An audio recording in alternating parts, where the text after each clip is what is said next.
इंडियानं न्यूझीलंडचा पराभव केला आणि चॅम्पियन्स ट्रॉफीवर आपलं नाव कोरलं। पण यानंतर संपूर्ण देशासह राज्यात सुद्धा काही ठिकाणी या जल्लोषाला गालबोट लागल्याचं दिसलं। पुण्यामध्ये या सगळ्या जल्लोषादरम्यान एका टोळक्याकडून एका तरुणाला बेदम मारहाण करण्यात आली, तर तिकडे सांगलीमध्ये मिरजेत लक्ष्मी मार्केट परिसरामध्ये 2 गट आमने-सामने आले आणि त्यानंतर जोरदार घोषणाबाजी करण्यात आली।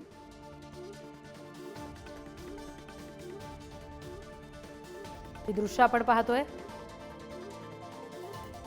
जल्लोष केला गेला भारताच्या विजयाचा, मात्र या सगळ्या दरम्यान काहीसं गालबोट या जल्लोषाला लागलं, हाणामारी झाली, वाद निर्माण झाला आणि मग पोलिसांना सुद्धा या सगळ्या प्रकरणात हस्तक्षेप करावा लागला।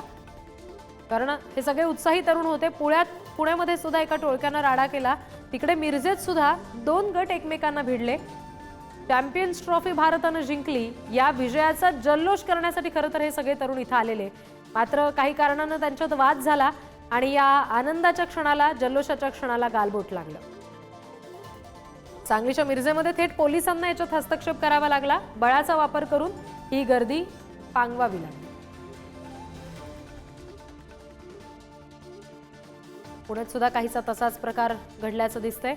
आपण ही दृश्य पाहतोय, पुण्यातली एकीकडे आणि दुसरीकडे सांगलीच्या मिरजेमधली, जिथे आनंद व्यक्त करायला खरं तर हे सगळे तरुण आले होते भारतानं चॅम्पियन्स ट्रॉफी जिंकल्याबद्दलचा, मात्र या सगळ्या आनंदाला गालबोट लागलं, काही वाद झाला तरुणांमध्ये आणि त्यामुळे थेट हाणामारीत त्याचं रूपांतर झालं।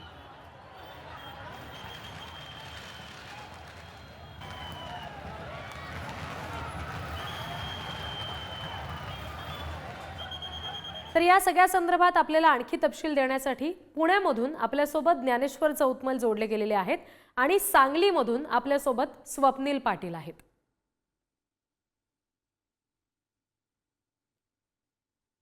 तर पुण्यात नेमकं काय घडलं आपण बघूया। भारताच्या विजयी जल्लोषाच्या वेळी पुण्यामध्ये एका टोळक्यानं राडा केला। 5 ते 6 जणांचं हे टोळकं होतं, ज्यांनी तरुणावर थेट चाकूनं वार केला। चाकू, बेल्ट, दगड याच्या सहाय्यानं तरुणाला मारहाण करण्यात आली। या टोळक्याच्या मारहाणीमध्ये तरुण अत्यंत गंभीर जखमी झाला। पुण्यातील FC रोडवर या टोळक्यानं धिंगाणा घातला, ही दृश्य आपण त्याची पाहतो। 5 ते 6 जणांचा हे टोळका आहे। भारताचा जो चॅम्पियन्स ट्रॉफीचा विजय होता त्याचा जल्लोष करण्यासाठी हे सगळे FC रोडवर आलेले, मात्र तिथे धिंगाणा झाला। बेल्ट, चाकू, दगड या सगळ्यांनी या तरुणाला मारहाण करण्यात आली आणि याच्यामध्ये तरुण गंभीर जखमी झाला।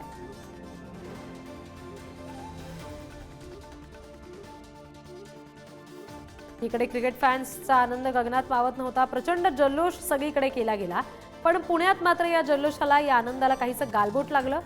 बेल्टनं, चाकूनं आणि दगडानं या तरुणाला मारहाण करण्यात आली। हे सगळेच जण खरं तर भारताचा क्रिकेटमध्ये झालेला जो विजय आहे चॅम्पियन्स ट्रॉफीतला तो साजरा करायला इथं आले, मात्र त्यांच्यात काही कारणानं वाद झाला आणि त्याचं रूपांतर हाणामारीत झालं।